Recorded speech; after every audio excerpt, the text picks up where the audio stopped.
Efesios 1:23.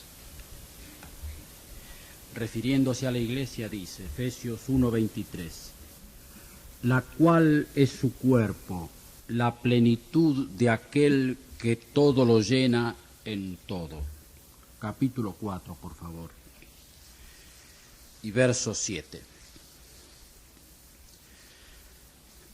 Pero a cada uno de nosotros fue dada la gracia conforme a la medida del don de Cristo, por lo cual dice, subiendo a lo alto, llevó cautiva la cautividad y dio dones a los hombres. Y eso de que subió, ¿qué es? Sino que también había descendido primero a las partes más bajas de la tierra. El que descendió es el mismo que también subió por encima de todos los cielos para llenarlo todo. Y él mismo constituyó a unos apóstoles, a otros profetas, a otros evangelistas, a otros pastores y maestros, a fin de perfeccionar a los santos para la obra del ministerio, para la edificación del cuerpo de Cristo. Por último, 1 Timoteo, capítulo 4, por favor.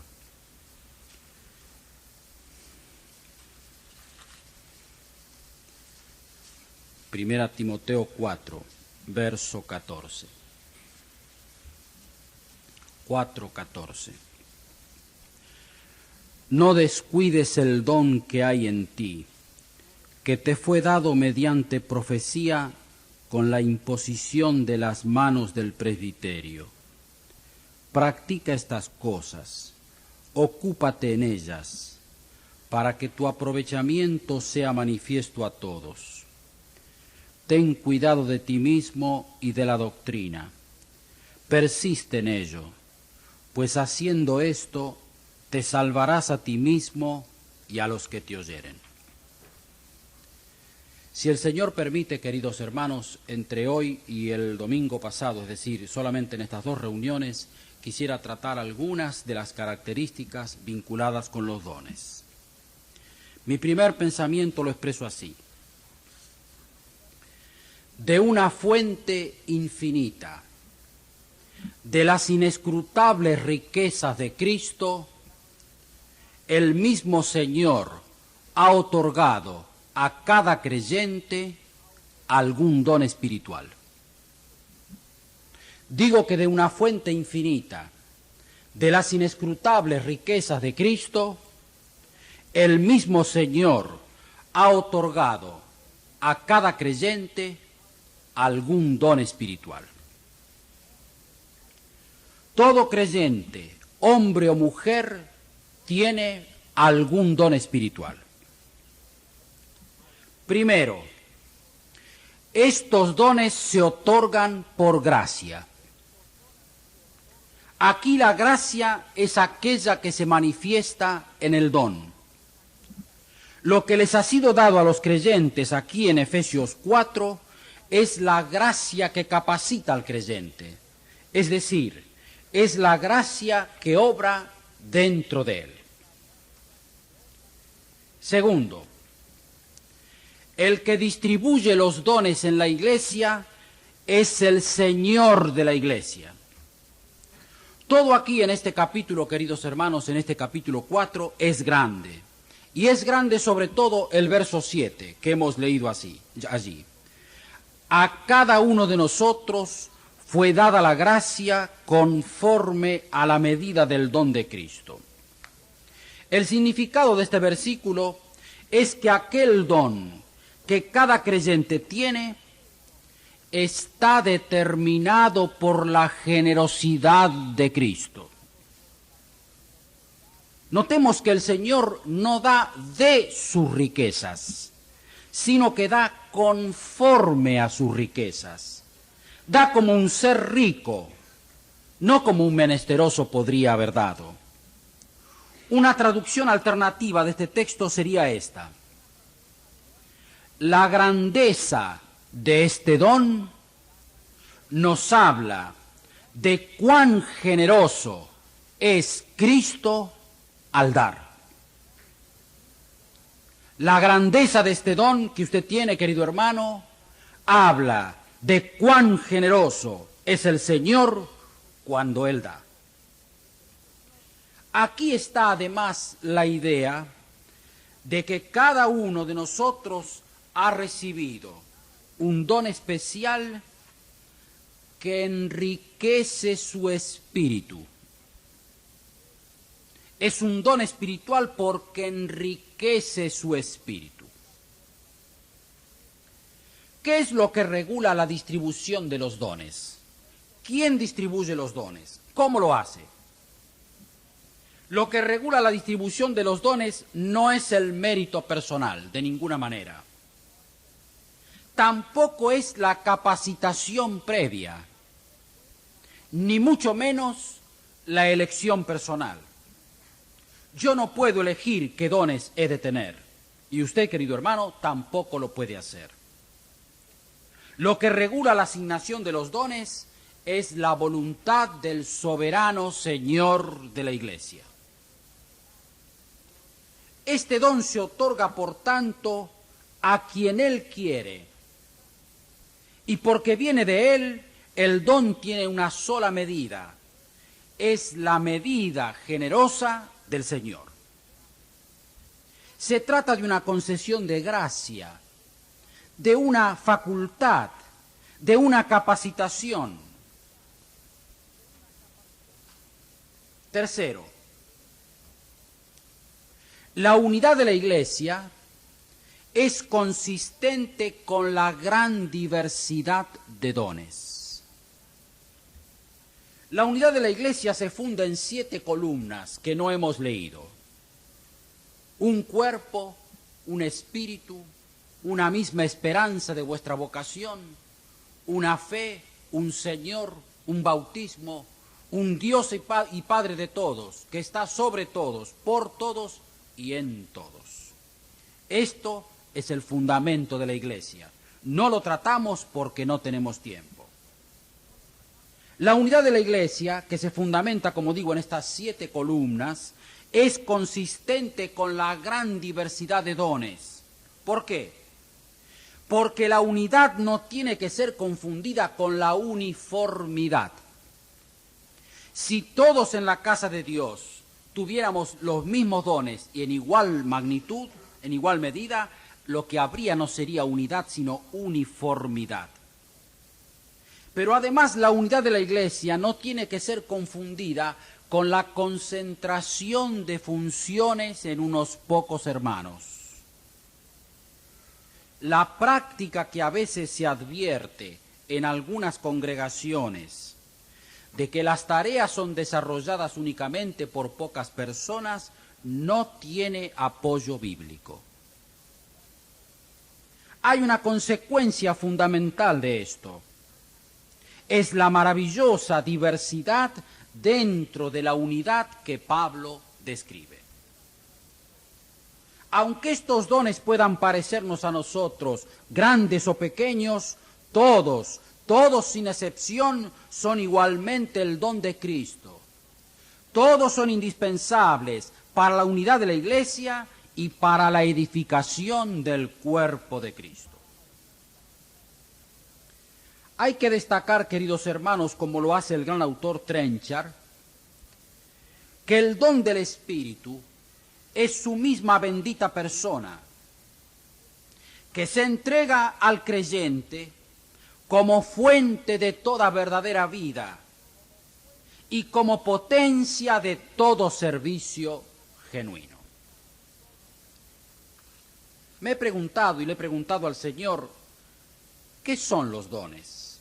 Tengo algunas ideas, no son todas las que se podrían dar, pero son todas las que yo tengo. Los dones espirituales son dados por el Señor. Un don espiritual es una capacitación sobrenatural que Dios concede. No se trata del aumento del talento natural, aunque sin duda Dios puede usar esos talentos. Se trata de una manifestación del Espíritu Santo, sobrenatural. Nadie elige los dones que ha de tener. Ni siquiera la Iglesia toda los puede asignar. Los ancianos de la Iglesia, que han sido constituidos por el Señor, ellos tampoco pueden asignar los dones. Nosotros, queridos hermanos, podemos reconocer los dones, pero no podemos asignarlos. En mi amada asamblea donde el Señor me ha colocado, yo puedo discernir que algunos tienen dones, pero no puedo asignar los dones. No puedo de ninguna manera, y nadie puede decir, fulano va a ser predicador, el otro va a ser enseñador, el otro va a ser maestro o maestra de la escuela dominical. De ninguna manera. Esta tarea no corresponde al hombre, esta tarea la ha reservado el Señor de la Iglesia. El don es provisto por Cristo como Señor y tiene que ser utilizado en dependencia del Espíritu Santo. Este vocablo, esta expresión en dependencia del Espíritu Santo, por lo menos a mí me ha cautivado un tiempo. Algo tengo escrito, muy pobre seguramente, pero este concepto es muy importante. Que no lo sepamos desarrollar es otro problema. Los dones tienen que ser ejercidos en dependencia del Espíritu Santo.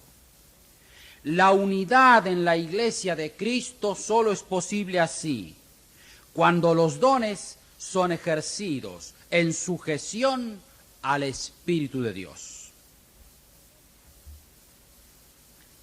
La gracia le había sido dada al apóstol conforme a lo que él ha enseñado en Efesios capítulo 3, para predicar las inescrutables riquezas de Cristo. El apóstol enseña que la gracia ha sido otorgada a cada creyente para cumplir una tarea. Cada uno recibe la gracia que Cristo le da y cada uno la recibe en la proporción en la cual el gran dador quiere darla. El énfasis, querido hermano, recae en cada uno. A cada uno de nosotros fue dada la gracia conforme a la medida del don de Cristo. En cuarto lugar, todo creyente tiene que utilizar sus dones. ¿Para qué? Para que pueda desarrollar la plenitud de su personalidad espiritual. Grabe esta idea en su corazón, querido hermano, que el Señor la grabe también en el mío. Todo creyente tiene que utilizar sus dones para que pueda desarrollar la plenitud de su personalidad espiritual. Hay tal cosa como la personalidad espiritual que el Señor le ha dado, querido hermano. Y hay tal cosa como la plenitud de esa personalidad espiritual. Para mí, que tengo tendencia a desanimarme con frecuencia, esta es una de las fuentes de regocijo para mi alma. Hay tal cosa como mi personalidad espiritual. Y el Señor tiene tal cosa como la plenitud de esa personalidad. A cada uno, dice Pablo en otro lugar en la carta a los Corintios, 1 Corintios 12, a cada uno le es dada la manifestación del Espíritu para provecho. Ahora, queridos, esto no quiere decir que si uno no desarrolla sus dones, o que si no hay más dones en la iglesia, esto se deba a que haya mezquindad en el Señor. De ninguna manera. Lo que pasa con los enseñadores, por lo menos en la Argentina, y con los predicadores es muy claro. Muchos no cumplen su tarea como enseñadores o como predicadores porque no quieren pasar por la disciplina del aprendizaje sistemático de la palabra de Dios. Notemos que esta gracia el Señor la concede a unos en mayor medida que a otros, pero todos la reciben de la misma mano generosa y todos la reciben con el mismo propósito. ¿Cuál es el propósito de los dones? Los dones no se conceden para nuestra gratificación personal. No me formo buena opinión de las personas que con frecuencia hablan de sus dones. Los dones no se conceden para nuestra gratificación personal, sino con la finalidad de servir. No tiene sentido, querido hermano, que pensemos en servir a Dios si esto no implica servir a otros, servir a la iglesia y hasta servir al mundo. Dice Pablo a Timoteo, no descuides el don que está en ti. Ocúpate, preocúpate. En estas cosas sé absorbido, parece decir el apóstol. Tienes que poner en ellas todo tu corazón. Envuélvete completamente en este asunto del don. Y yo quisiera recalcar esta tarde, querido hermano, para usted también, querida hermana, envuélvase completamente en este asunto del don. Gaste tiempo en entender la enseñanza bíblica acerca de este asunto. Esto nos conduce a 3 reflexiones. Primero, aquí hay un gran pensamiento de la Biblia. El gran pensamiento es que usted puede seguir creciendo. Y entonces le tengo que decir que tiene que prepararse para crecer. Prepárese para crecer. Dios quiere que usted siga creciendo. Dios quiere que yo siga creciendo. Esto me ha consolado más de una vez en medio de mis fracasos.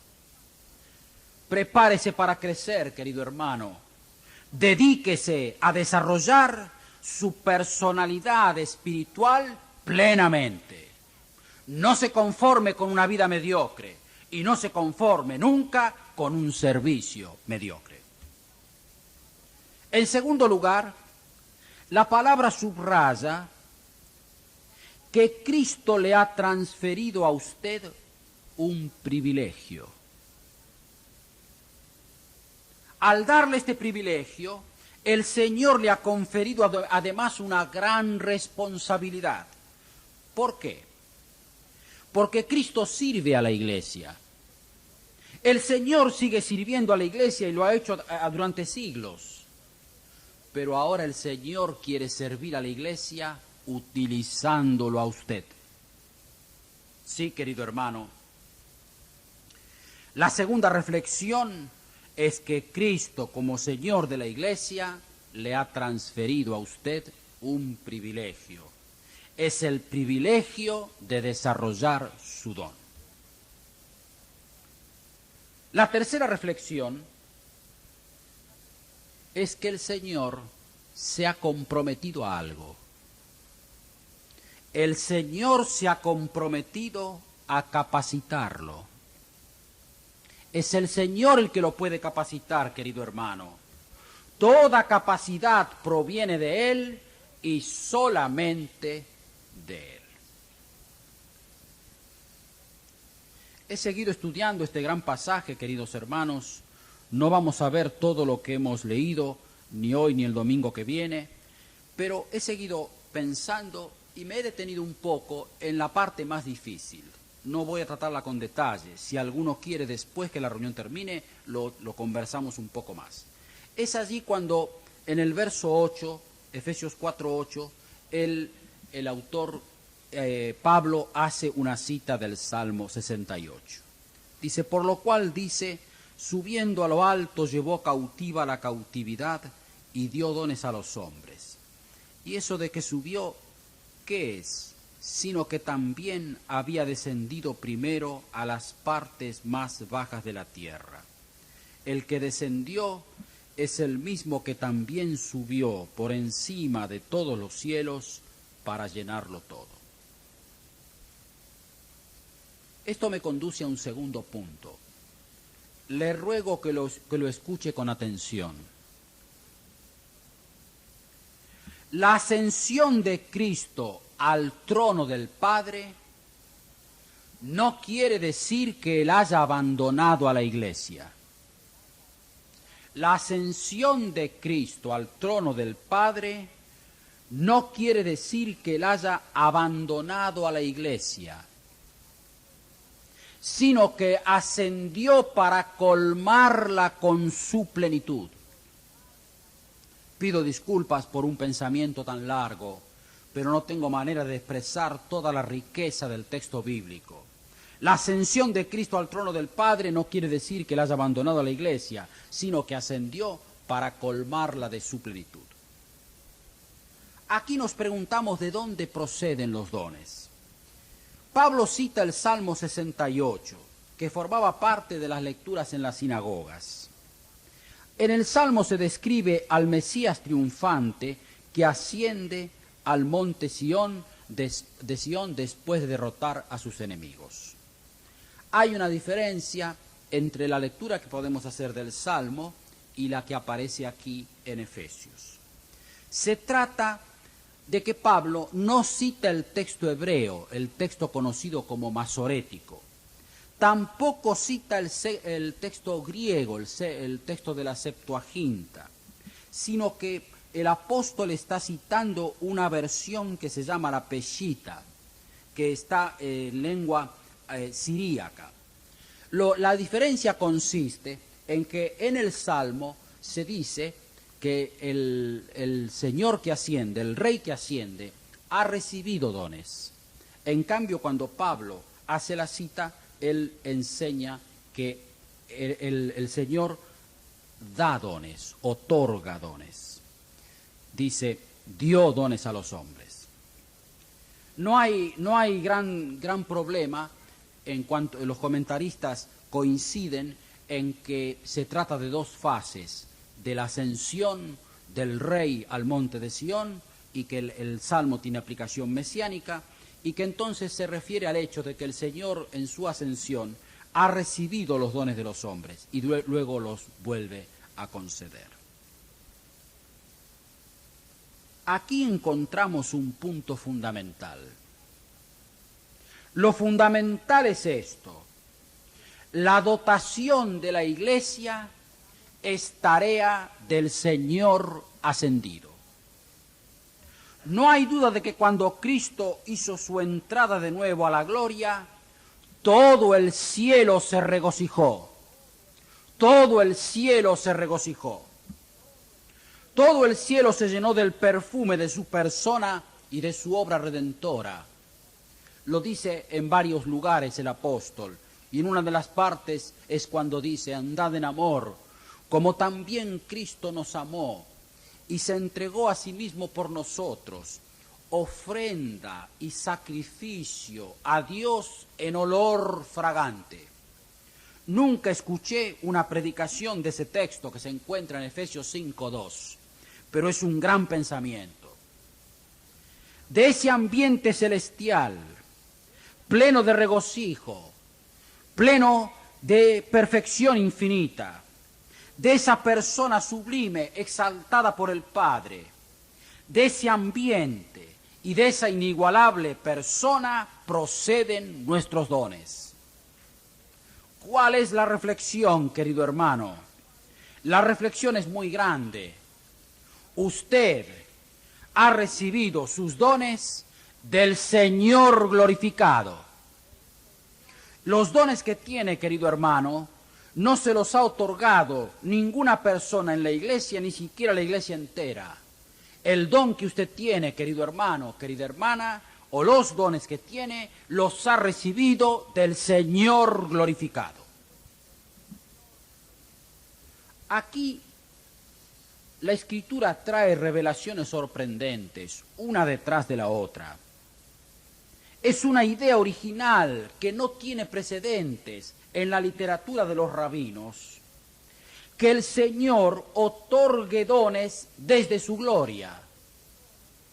Esto es enteramente nuevo, absolutamente único, Solo nuestra adoración reverente aquí corresponde ante esta nueva manifestación de la gracia.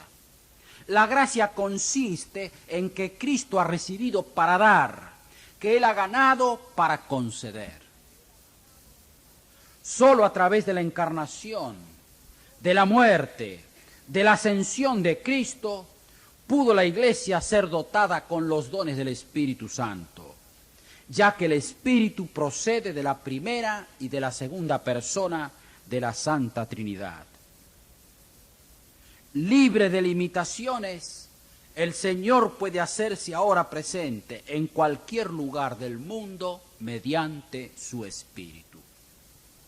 La ascensión de Cristo a la gloria no ha significado el abandono de la Iglesia, sino que significa una Iglesia colmada de Cristo. ¿Qué es lo fundamental aquí, querido hermano, para usted y para mí? Lo fundamental es que el Señor ascendió, como dice el apóstol, por encima de todos los cielos para llenarlo todo, para llenarlo todo. Esta frase ha resonado con frecuencia en mis oídos y en mi alma más de una vez. Y cuanto más he tratado de interpretarla, más me regocijo, aunque no sepa explicarlo totalmente. Subió, ascendió por encima de todos los cielos para llenarlo todo. ¿Cuál es la idea grande? La idea grande aquí, querido hermano, es que el Señor llena, colma a la Iglesia con su plenitud. Esta es la idea. El Señor Jesucristo colma la idea con su plenitud y lo hace concediéndole dones. Esto nos exige, queridos hermanos, entender mejor la naturaleza de la Iglesia. Si el Señor lo permite, en el campamento, cuando estudiemos el candelero, vamos a tratar algo más de lo que es la Iglesia. Esto nos exige una nueva valorización del concepto que el Nuevo Testamento da sobre la Iglesia universal y sobre la Iglesia local. La Iglesia está destinada a ser la plenitud de Cristo. El Señor colma a la Iglesia con su plenitud. ¿Cómo lo sabemos?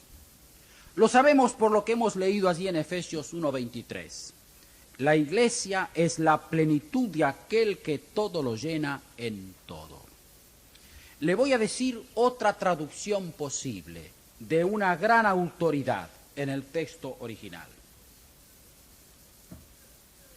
Es designio divino que la Iglesia sea expresión plena de Cristo.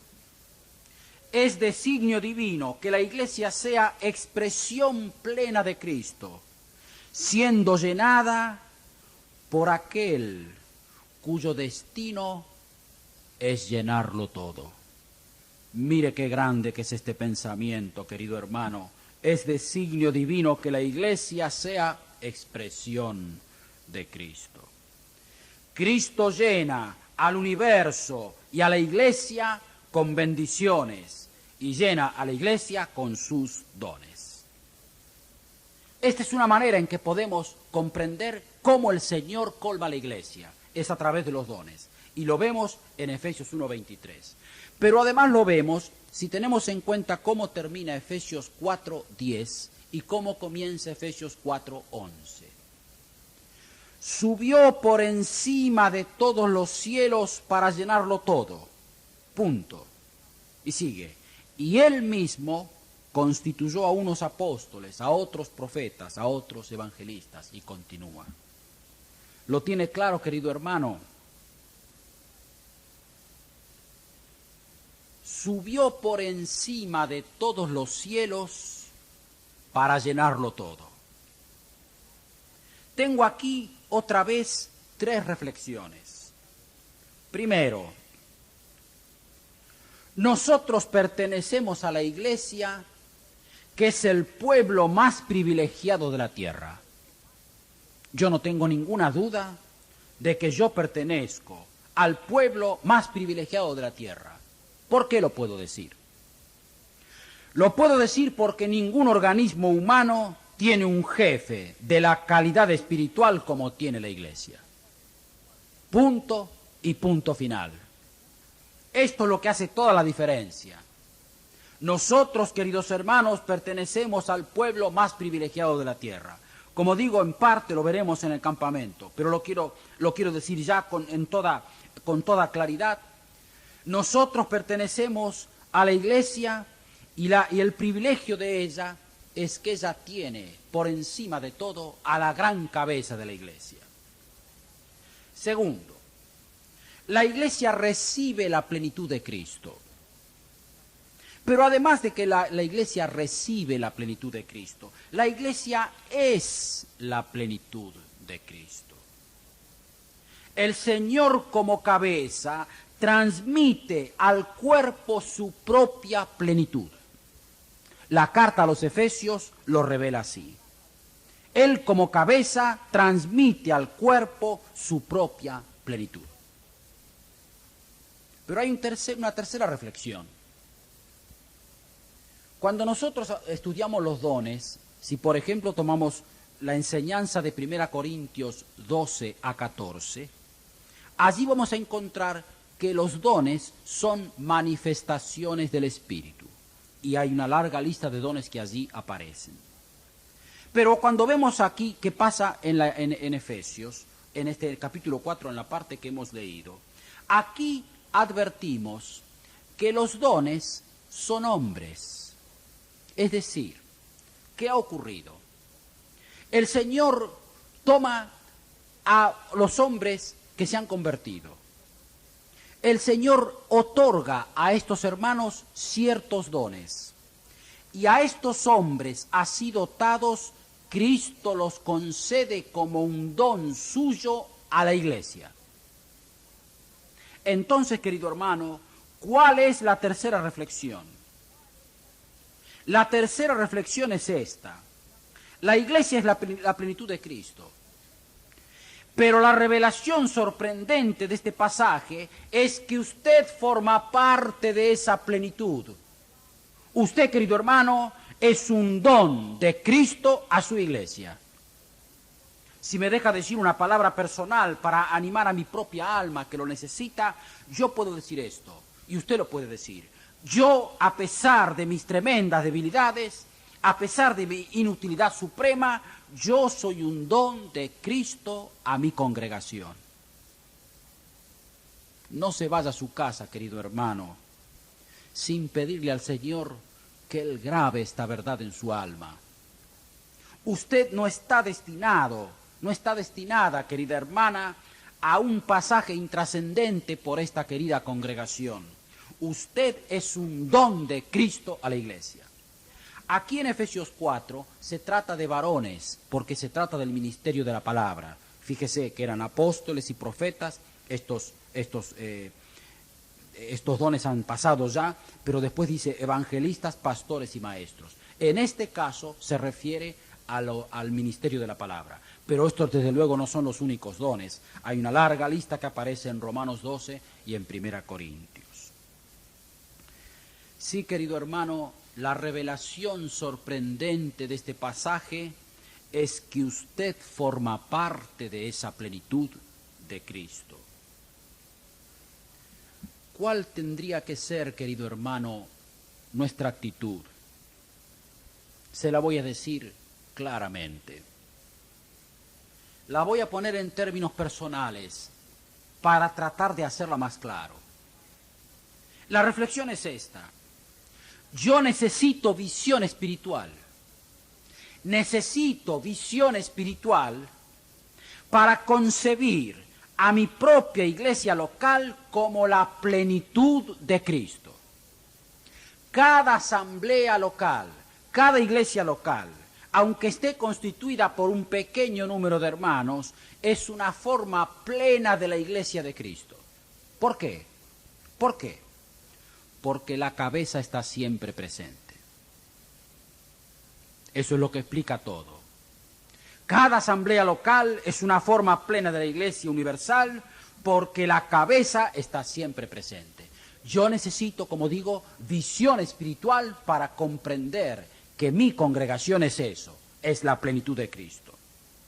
Pero además necesito visión espiritual para darme cuenta de que yo mismo formo parte de esa plenitud. Y lo pongo en primera persona para tratar de estimularlo a usted, querido hermano. Usted mismo forma parte de esa plenitud.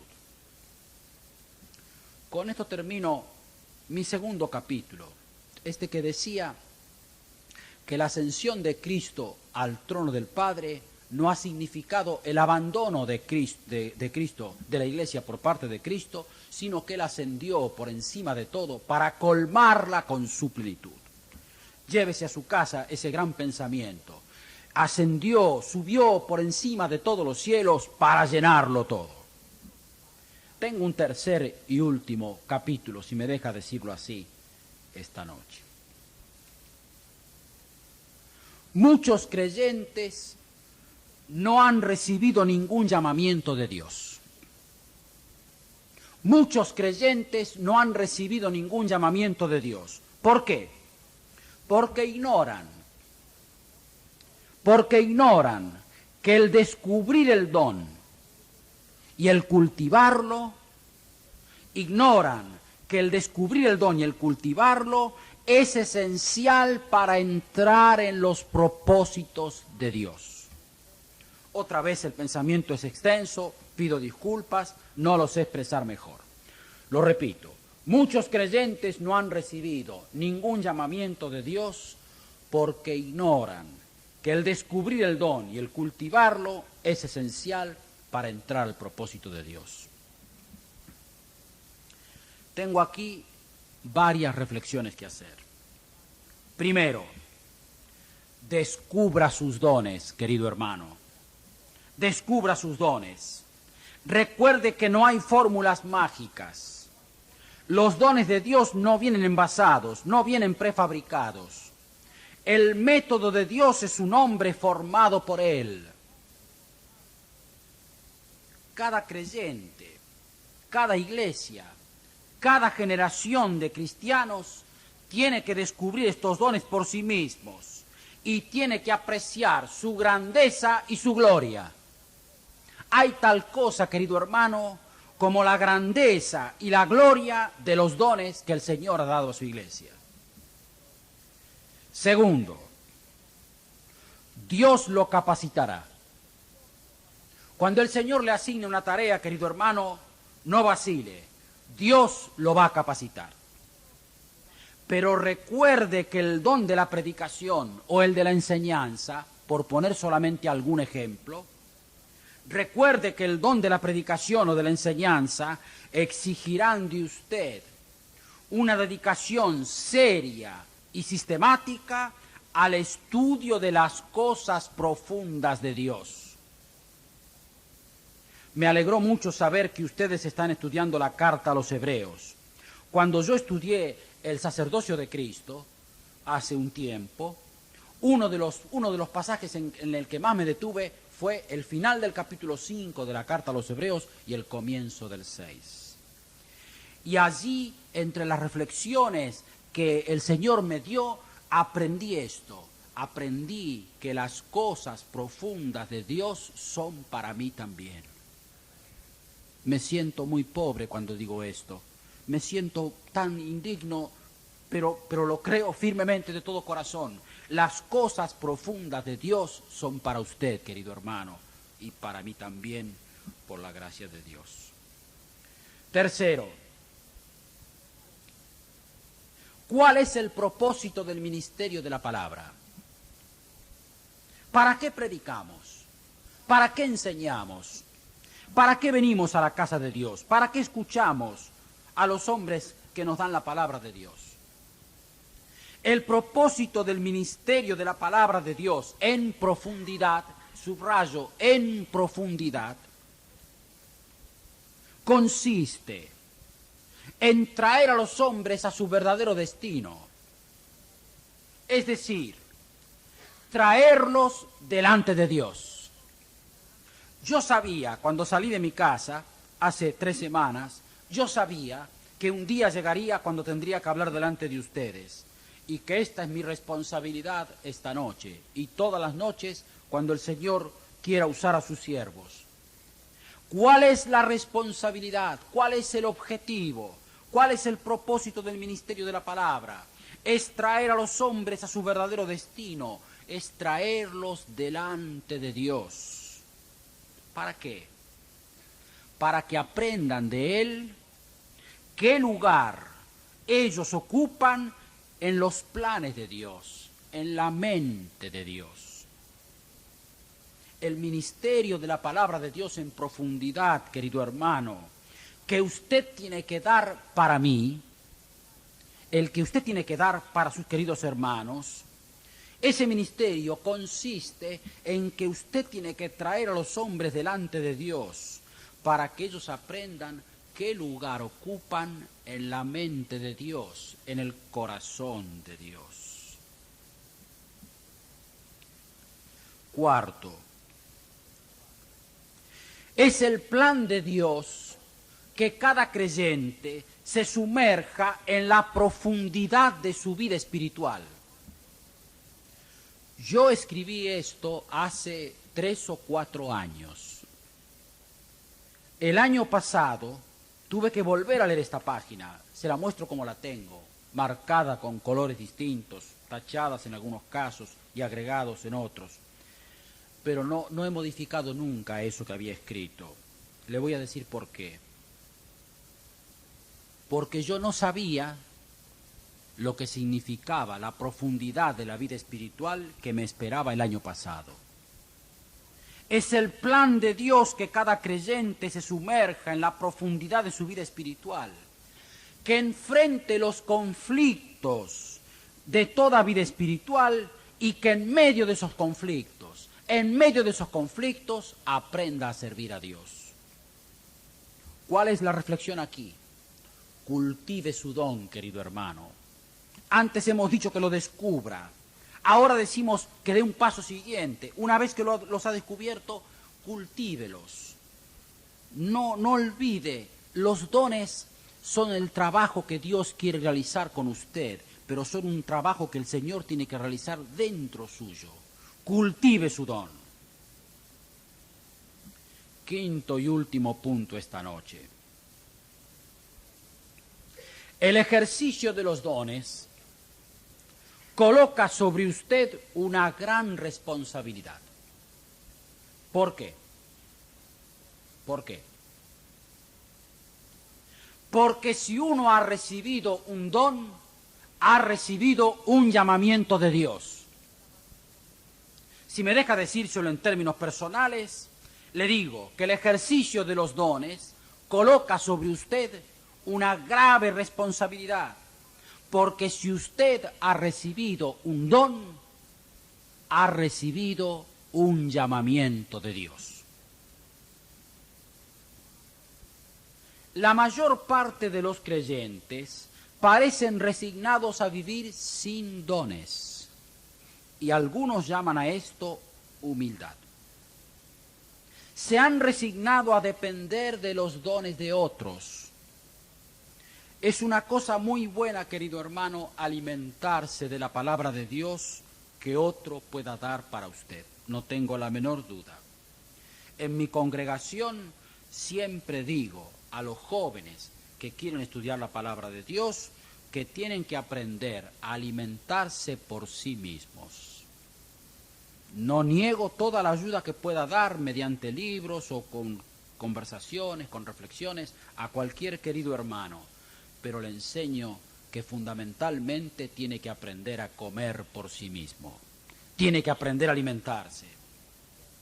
No se resigne, querido hermano, querida hermana, a vivir sin dones. Hay un lugar que el Señor le quiere dar a usted en la obra que otro no va a llenar. Muchos creyentes nunca reciben un llamamiento de Dios porque han descuidado su don. Y quiero preguntarle, para que le responda a Dios y a su conciencia si usted quiere recibir un llamamiento de Dios. Como estoy seguro que lo quiere, querido hermano, el consejo de la palabra de Dios esta noche para usted es este. ¿Usted quiere escuchar un llamamiento de Dios? Pregúntele al Señor cuáles son sus dones.